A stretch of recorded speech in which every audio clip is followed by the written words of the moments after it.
Hi, I'm Perry Atkinson, General Manager here at theDove. Hey, check out our other videos and check out our website at thedove.us.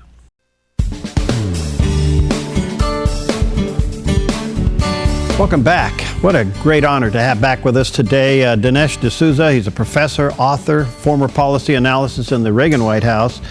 You have seen him on all the big networks, and of course, now he's on the big network here at theDove. But what a warrior. And he's still standing. And boy, I tell you, I am honored to have him back with us. Dinesh, good to see you, my friend. How you feeling? Hey, I'm doing great, and it's always a pleasure. Glad to be on the show. Yeah, wow. Hey, listen, the president did his State of the Union address, and it seems like that he carefully said very little, if anything at all, about Islam, radical Islam, Al-Qaeda, and ISIS. Why? Well, I think it's because he now feels a little bit liberated from the political process. He's not running for election, as he himself said. So he can kind of lay out his real priorities. And his real priorities are economic and global redistribution of wealth and income. And he's not particularly concerned about the jihadis or any of that. So that's really why it's a low priority for him. And so it appropriately had a small spot in his speech.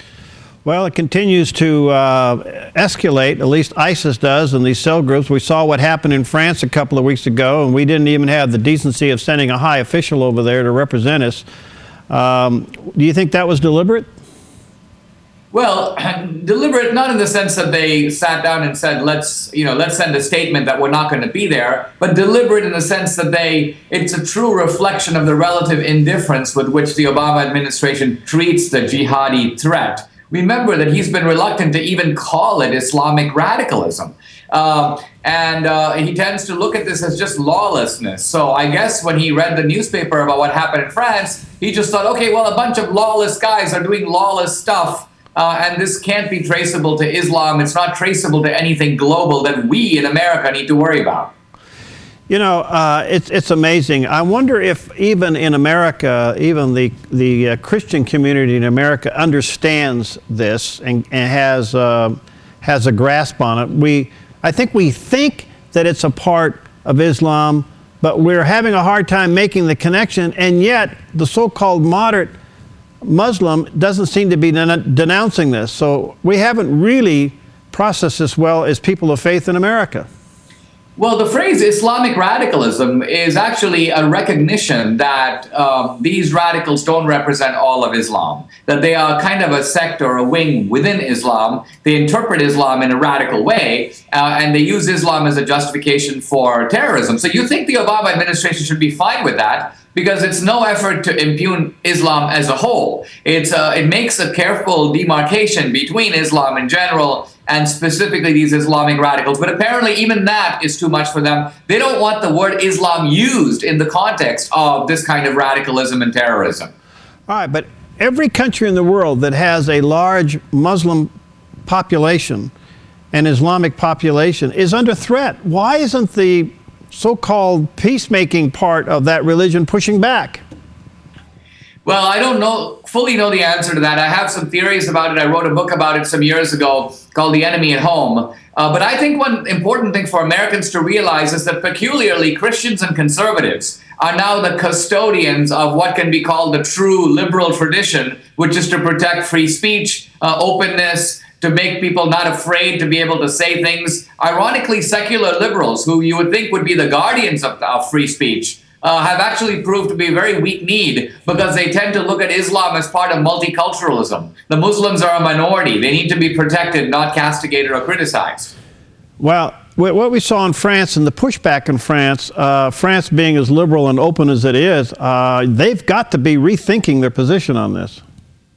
Well, I think they are. I think much of Europe is now realizing that you've got rather massive waves of Muslim immigration, the Turks into Germany, the Pakistanis into England, the Algerians, the Moroccans, the Tunisians into France. This is changing the complexion of Europe. And so Europe is now very toxic because on the one hand, they've got the most secular and the most liberal people in the world. And on the other hand, they've got, in a way, the most fanatical. And the two are living under the same European roof.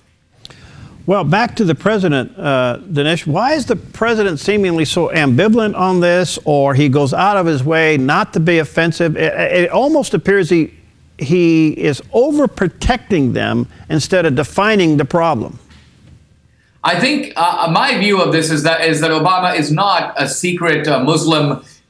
In fact, can you imagine that guy praying 5 times a day? I mean, I wouldn't send him a prayer rug for Christmas. I don't think he's a Muslim. I think with Obama, what you have is he doesn't like American foreign policy. He thinks we're the big bully in the world. And what he's really trying to do is shrink American power because he sees it as a force for bad in the world. So the Muslims become the unintentional beneficiaries of that. It's not that he's pro-Muslim. He's just sort of anti-us. You know, the net result of this is that Christianity is being pushed down. Is being closeted, and I don't know if we know how to push back without being offensive. Well, part of the problem, I think, is that in general, Christians tend to be just way too namby-pamby. I mean, I know that at times when I was president of the King's College, I would recommend to Christian groups the idea of just having a debate. And they'd be like, no, not debate. How about a dialogue? Debate is too divisive. It's too confrontational. And I'd say, listen, guys, a debate is basically a dialogue that we win. So if you recognize that there are forces in the world, radical secularism, radical Islam, that would undo you if they could, it's not particularly a good idea just to stand on the side of the road and do nothing.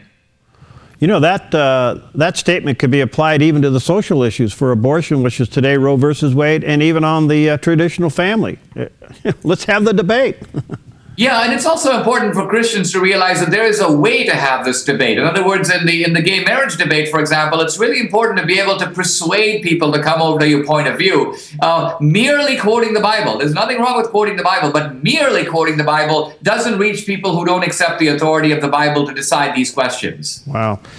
Dinesh, do you sense a pushback coming, a big pushback in the United States coming? Well, I think what is coming is that people have realized that this whole Obama 6 years has been a kind of a massive con.